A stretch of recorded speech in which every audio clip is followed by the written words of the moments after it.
Topuria. Bro, I got 10 text messages going. That tells you how great Ilia Topuria is. Because he went through him like a knife through butter. I mean, we're talking about a generational talent in that guy.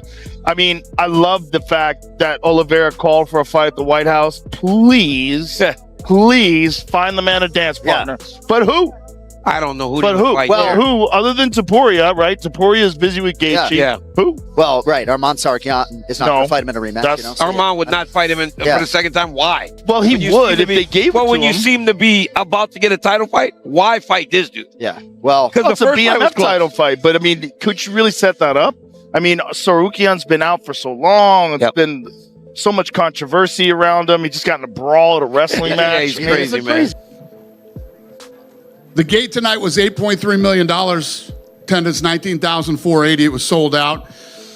4 performance of the night bonuses: Bellato, Montez, Rodriguez, and Dober.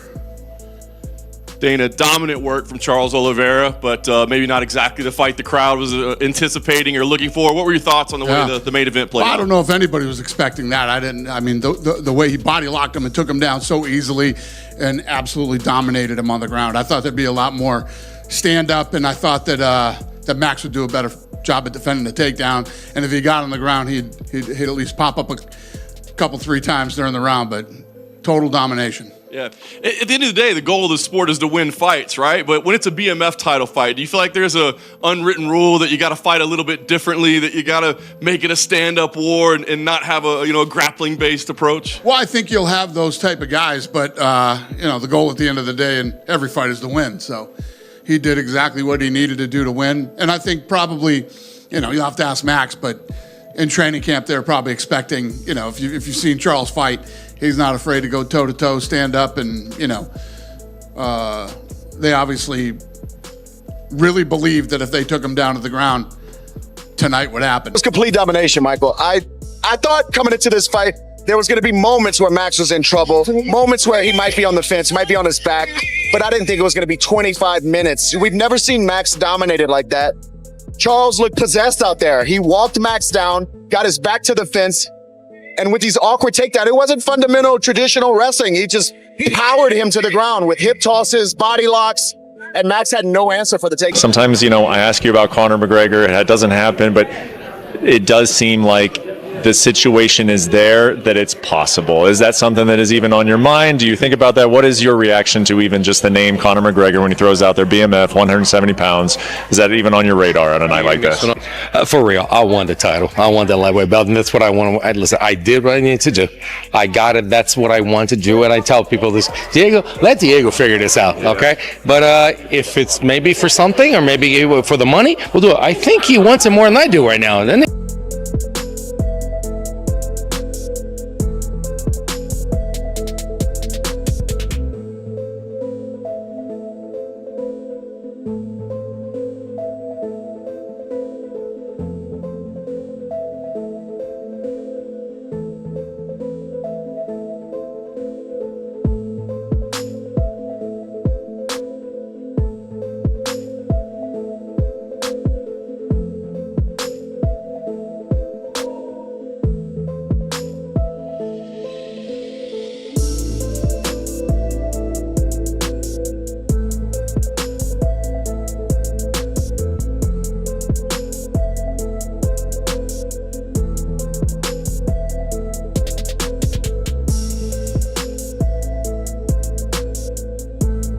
As the fight progressed into the later rounds, could Max Holloway find a way to get a finish? Because he clearly needed one. The answer to that, of course, was no. Charles Oliveira, Dude Bronx, is the BMF champion of the world, and he made it look easy.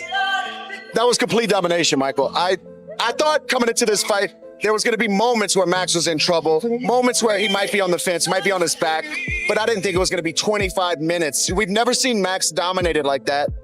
Charles looked possessed out there. He walked Max down, got his back to the fence, and with these awkward takedowns, it wasn't fundamental traditional wrestling. He just powered him to the ground with hip tosses, body locks, and Max had no answer for the takedowns. Yeah, and it's one of the things that we talked about leading up to this fight, and Charles just executed all the X's and O's that we said that he would need to do in order to become the BMF champion tonight. He did all those things. He marched forward. He landed the more significant, powerful strikes throughout the fight. He was aggressive like we knew he would need to do. And that strength is on display. Oliveira dominates Max Holloway by decision. Not the most fun fight to watch. For the first, here's what I'll say about this.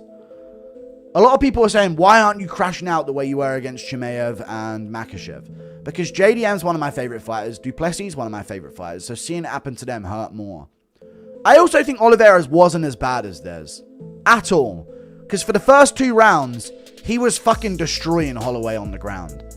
Out grappling him into every spot, get into positions where he nearly had the rear naked choke on so many occasions, nearly had the arm triangle at one point on Holloway, smashing him with elbows from top position, smashing him with elbows from the back as well.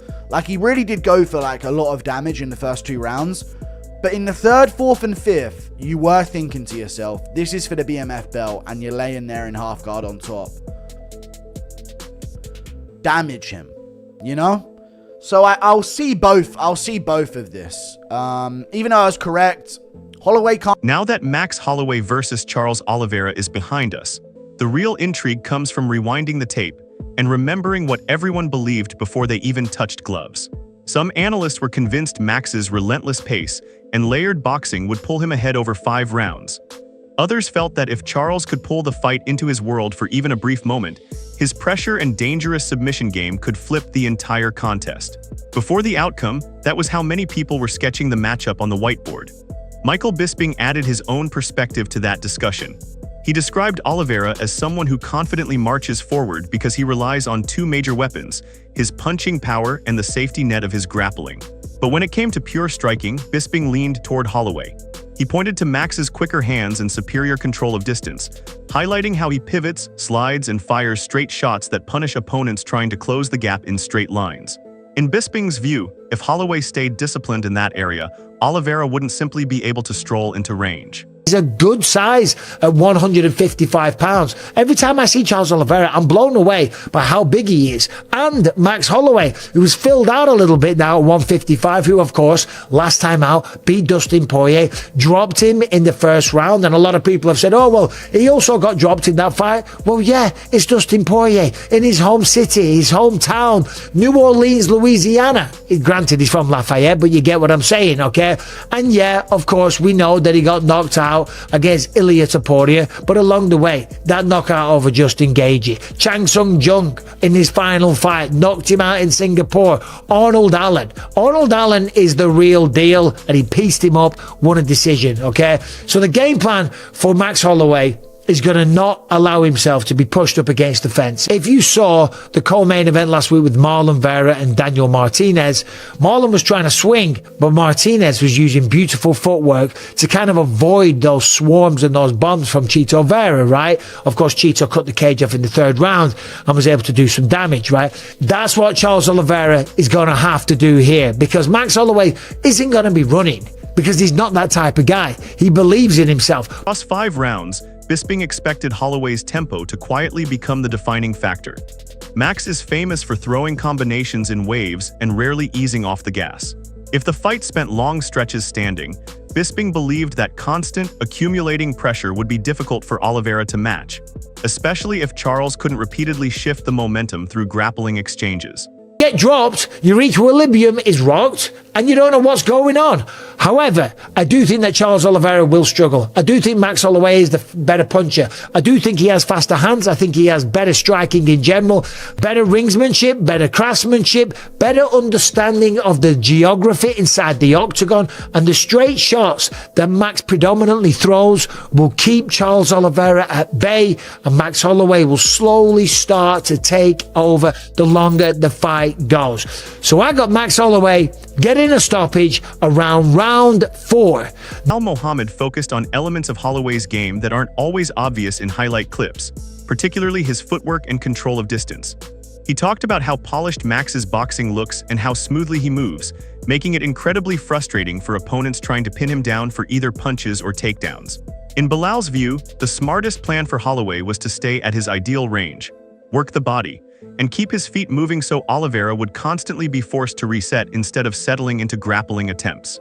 Push Charles backward, make him think, and you slow his rhythm.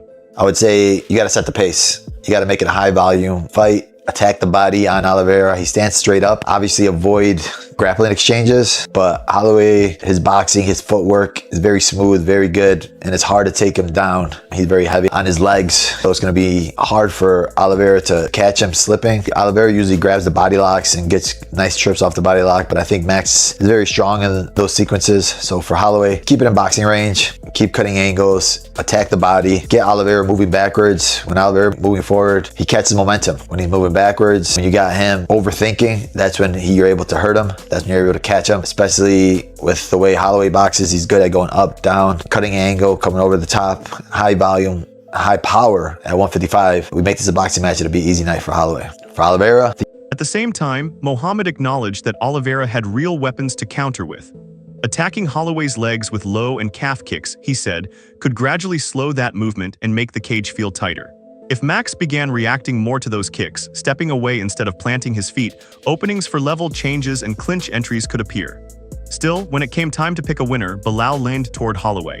On paper, the combination of a striking edge and 5-round endurance slightly tilted the matchup in Max's favor. Bring chaos. You got to initiate the grappling, initiate the clinch early. Holloway's very heavy on his legs, so I would implement that low kick. When Volkanovski fought him 3 times, he had a very good low kick. Oliveira has good kicks, good up kicks. I think you got to bring in that calf kick. Holloway's never really checked. If we get him checking, if we get him moving backwards, that's going to open up the grappling exchanges. So Oliveira, you got to push forward, bring the jumping knees, the jumping kicks we've seen before, shooting off of those. Holloway's not going to want to go into the grappling world with you if you end up falling on the ground, so it leaves you free to do wild stuff on the feet. Obviously be disciplined, overextend your gas tank, because Holloway's gonna be ready to go for 5 rounds. Pace yourself a little bit, but you have to get it to the ground. You have to figure out a way to get it to the ground, find a way. I think Oliveira is undefeated in rematches, and I thought a stat that Holloway was like 2-3. Stylistically, I like Holloway in this fight, so I think I'm gonna pick Holloway. Stats don't mean a lot. Stats don't mean everything. I think it's gonna be a decision, I think, or even like a late finish using his boxing and his